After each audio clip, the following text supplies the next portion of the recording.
গত 25 তারিখে ভয়াবহ অগ্নিকাণ্ডের দুর্ঘটনা ঘটে। এখানে অনেকগুলো দোকান পুড়ে গেছে, লক্ষ লক্ষ টাকার মালামাল নষ্ট হয়েছে। সেটার ক্ষতিপূরণের জন্য ত্রাণ মন্ত্রণালয় থেকে শুরু করে সিটি কর্পোরেশন সবাই এখানে আমাদের ব্যবসায়ী ভাইদের সাথে দাঁড়ানোর জন্য এগিয়ে এসছেন। আমাদের মাননীয় ত্রাণমন্ত্রী দুলু ভাই এখানে এসেছিলেন, পর্যবেক্ষণ করেছেন। আমি তখন দেশের বাইরে ছিলাম।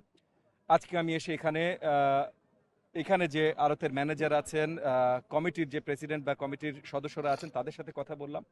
ফায়ার সার্ভিস, সিটি কর্পোরেশন, এখানে আমাদের এই যে রোডস অ্যান্ড হাইওয়ে সকলের দায়িত্ববান অফিসারদের সাথে কথা বললাম যে এখানে কেন হলো আগুনটা, আগামী দিনগুলোতে যেন না হয়। এই আড়তগুলো অত্যন্ত গুরুত্বপূর্ণ এলাকার জন্য, মানে ব্যবসাগুলো গুরুত্বপূর্ণ ইকোনমিক ভ্যালিউ তৈরি করবার জন্য এবং এলাকার মানুষের সেবা দানের জন্য তাদের যেই জিনিসগুলো দরকার সেগুলো সঠিকভাবে পৌঁছে দেওয়ার জন্য এই আড়তগুলো অত্যন্ত গুরুত্বপূর্ণ। 200-র বেশি সার্ভিস ও ফিচারে লেনদেনের সব বিকাশ অ্যাপে সম্ভব। এবং তার জন্য এই আড়তগুলো যেন ভালোভাবে চলে, এই আড়তগুলো যেন অ্যাট রিস্ক না থাকে, এগুলো দেখাও আমাদের জন্য অত্যন্ত গুরুত্বপূর্ণ।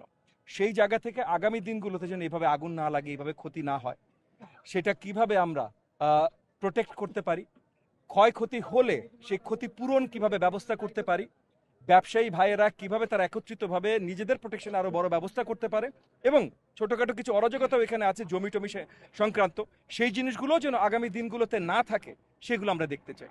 আমি প্রথম থেকেই বলেছি মোহাম্মদপুর, বৃহত্তর মোহাম্মদপুরকে মানে ঢাকা 13কে আমরা সুন্দর আঙ্গিকে সাজাতে চাই, এবং ব্যবসাগুলো যদি সেফ সিকিউর না থাকে, স্পেশালি এই যে আড়ত বাজার এইসব বড় বড় ব্যবসাগুলো যদি সেফ সিকিউর না থাকে, এলাকাকে আমরা সুন্দরভাবে গুছাতে পারবো না।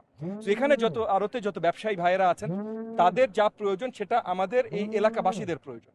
তো তাদের প্রোটেকশন দেয়া, তাদেরকে সব সুবিধা দেয়া, সেগুলো আমরা ব্যবস্থা করতে চেষ্টা করছি, এবং আগামী দিনগুলোতে যেন কোনো অন্যায় বা অরাজকতাও না থাকে জমি কেন্দ্রিক বা অন্য কোনো কেন্দ্রিক, সেগুলোর আমরা ব্যবস্থা করতে চেষ্টা করছি। সরকারের যেটা চাওয়া আছে তারা ইতিমধ্যে লিস্ট করে দিয়েছেন, কারণ অনেকগুলো দোকানের অনেক কিছু পুড়ে গেছে, সেগুলো দিয়েছেন। পুরো তাদের ক্ষতিপূরণ দেয়া তো আর সরকারের দ্বারা সম্ভব না, এবং সঠিক অ্যামাউন্টটা যে কতখানি ক্ষতি হচ্ছে সেটাও এক্স্যাক্ট নির্ণয় করাও সরকারের দ্বারা সম্ভব না, কারণ এই বাজারগুলো ওইভাবে চলে না। তো সেই জায়গা থেকে সরকারের পক্ষ থেকে যতখানি সহযোগিতা সম্ভব আমরা করতে চেষ্টা করছি।